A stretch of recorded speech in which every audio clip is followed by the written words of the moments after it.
اعوذ باللہ من الشیطان اللعین الرجیم بسم اللہ الرحمن الرحیم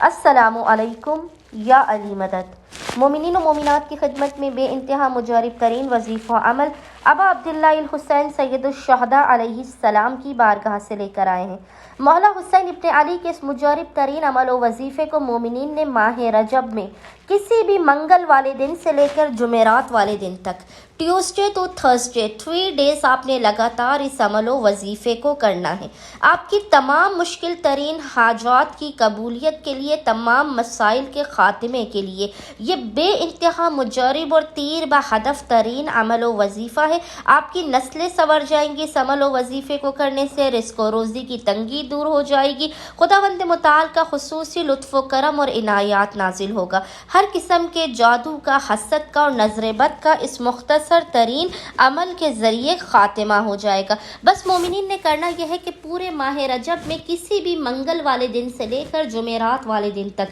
3 دنوں تک آپ نے لگاتار کنٹینیوسلی 3 دنوں تک آپ نے لگاتار بعد نماز مغربین سے لے کے نصف شب تک کسی بھی وقت آپ نے باوضو ہونے کے بعد روزانہ 3 دنوں تک آپ نے 2 رکعت نماز حاجت پڑھ کے مولا آقا حسین ابن علی کی بارگاہ میں پیش کرنی ہے۔ نماز حاجت پڑھنے کے بعد آپ نے مصلی ہی پر بیٹھ کر 3 دنوں تک، منگل سے لے کر جمعرات تک 3 دنوں تک آپ نے روزانہ مصلی ہی پر بیٹھ کر اول و آخر 3 مرتبہ 3 ٹائمز درود کے درمیان میں 7 مرتبہ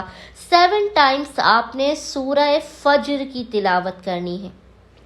7 مرتبہ 7 ٹائمز آپ نے روزانہ سورہ فجر کی تلاوت کرنے کے بعد اس کا ہدیہ ابا عبداللہ الحسین علیہ السلام کی بارگاہ میں پیش کرنے کے بعد خداوند متعال کو حق ابا عبداللہ الحسین علیہ السلام کا واسطہ دے کر اپنی حاجات کو طلب کرنا ہے، بلاؤ مصیبتوں پریشانیوں کے خاتمے کی دعا کرنی ہے۔ انشاءاللہ تعالی عز و جل مومنین کو ان کی ہر حاجت صدقہ ابا عبداللہ الحسین علیہ السلام عطا کر دی جائے گی۔ اللہم صلی علی محمد و آل محمد وعجل فراجہم اجمعین۔